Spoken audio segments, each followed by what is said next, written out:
सिरी मेरी भक्ति में आप सबका स्वागत है दोस्तों। अगर आप हमसे जुड़ना चाहते हैं तो हमारे चैनल को सब्सक्राइब जरूर करें और साथ ही बेल आइकन को भी प्रेस करें ताकि आपको हर नए वीडियो की जानकारी मिलती रहे। हिंदू धर्म में तुलसी विवाह कराना काफी पुण्यदायी काम माना गया है। ऐसा कहा जाता है कि तुलसी विवाह कराने से कन्यादान के बराबर फल मिलता है और जीवन में सुख समृद्धि आती है।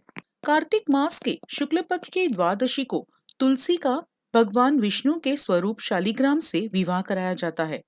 ऐसी मान्यता है कि तुलसी विवाह कराने से जीवन के सभी कष्ट दूर होते हैं। ये जानते हैं तुलसी विवाह की सरल और सटीक विधि। जिन लोगों को तुलसी जी का कन्यादान करना है उन्हें व्रत रखना चाहिए। तुलसी विवाह हमेशा शुभ मुहूर्त में करना चाहिए।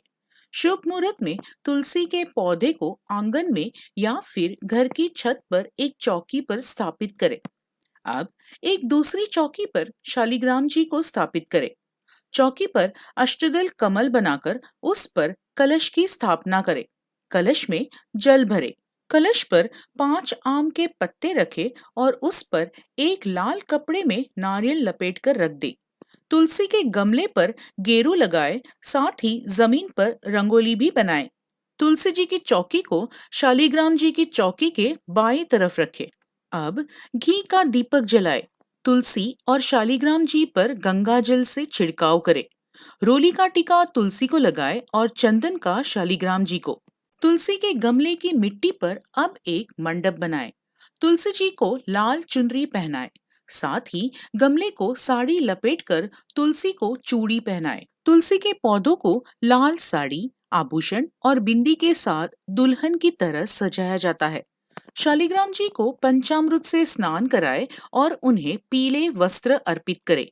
तुलसी और शालिग्राम जी को हल्दी का लेप लगाए और मंडप पर भी हल्दी लगाए। धूप, दीप, फल, फूल इत्यादि चीजों से पूजा करे। जोड़े को जोड़ने के लिए एक धागा बांधा जाता है। शालिग्राम जी को हाथ में लेकर तुलसी जी की 7 बार परिक्रमा करे। इस बात का खास ध्यान रखे कि शालिग्राम जी को घर का कोई पुरुष ही अपनी गोद में उठाए। समारोह का समापन युगल पर सिंदूर और चावल की वर्षा करने वाले लोगों के साथ होता है। अंत में तुलसी जी की आरती करें और खीर पूरी का भोग लगाएं। विवाह के दौरान मंगल गीत भी गाते रहे। इस बार 2022 में तुलसी विवाह 5 नवंबर शनिवार के दिन पड़ रहा है। आइए सुनते हैं तुलसी विवाह की एक पौराणिक कथा। एक बार शिव ने अपने तेज को समुद्र में फेंक दिया था। उससे एक महातेजस्वी बालक ने जन्म लिया। यह बालक आगे चलकर जालंधर के नाम से पराक्रमी दैत्य राजा बना। इसकी राजधानी का नाम जालंधर नगरी था। दैत्यराज कालनेमी की कन्या वृंदा का विवाह जालंधर से हुआ। जालंधर महाराक्षस था। अपनी सत्ता के मद में चूर उसने माता लक्ष्मी को पाने की कामना से युद्ध किया, परंतु समुद्र से ही उत्पन्न होने के कारण माता लक्ष्मी ने उसे अपने भाई के रूप में स्वीकार किया। वहां से पराजित होकर वह देवी पार्वती को पाने की लालसा से कैलाश पर्वत पर गया। भगवान शिव का ही रूप धरकर माता पार्वती के समीप गया, परंतु मां ने अपने योग बल से उसे तुरंत पहचान लिया तथा वहां से अंतर्ध्यान हो गई। देवी पार्वती ने सारा वृतांत भगवान विष्णु को सुनाया। जालंधर की पत्नी वृंदा अत्यंत पतिव्रता स्त्री थी। उसी के पतिव्रत धर्म की शक्ति से जालंधर न तो मारा जाता था और न ही पराजित होता था। इसीलिए जालंधर का नाश करने के लिए वृंदा के पतिव्रत धर्म को भंग करना बहुत आवश्यक था। इसी कारण भगवान विष्णु ऋषि का वेश धारण कर वन में जा पहुंचे, जहां वृंदा अकेली भ्रमण कर रही थी। भगवान के साथ 2 मायावी राक्षस भी थे, जिन्हें देखकर वृंदा भयभीत हो गई। ऋषि ने वृंदा के सामने पल में दोनों को भस्म कर दिया। उनकी शक्ति देखकर वृंदा ने कैलाश पर्वत पर महादेव के साथ युद्ध कर रहे अपने पति जालंधर के बारे में पूछा। ऋषि ने अपने माया जाल से 2 वानर प्रकट किए। एक वानर के हाथ में जालंधर का सिर था तथा दूसरे के हाथ में धड़। अपने पति की यह दशा देखकर वृंदा मूर्छित होकर गिर पड़ी। होश में आने पर उन्होंने ऋषि रूपी भगवान से विनती की कि वह उसके पति को जीवित करे। भगवान ने अपनी माया से पुनः जालंधर का सिर धड़ से जोड़ दिया, परंतु स्वयं भी वह उसी शरीर में प्रवेश कर गए। वृंदा को इस छल का तनिक भी आभास न हुआ।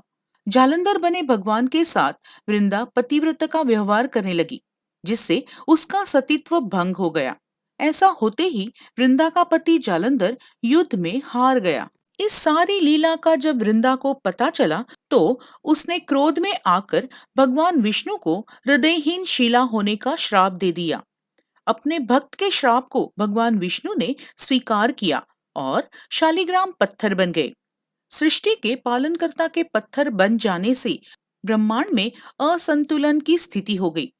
यह देखकर सभी देवी देवताओं ने वृंदा से प्रार्थना की कि वह भगवान विष्णु को श्राप मुक्त कर दे। वृंदा ने भगवान विष्णु को श्राप मुक्त कर स्वयं आत्मदाह कर लिया। जहां वृंदा भस्म हुई वहां तुलसी का पौधा उगा। यह देखकर भगवान विष्णु ने वृंदा से कहा, हे वृंदा, तुम अपने सतीत्व के कारण मुझे लक्ष्मी से भी अधिक प्रिय हो गई हो। अब तुम तुलसी के रूप में सदा मेरे साथ रहोगी।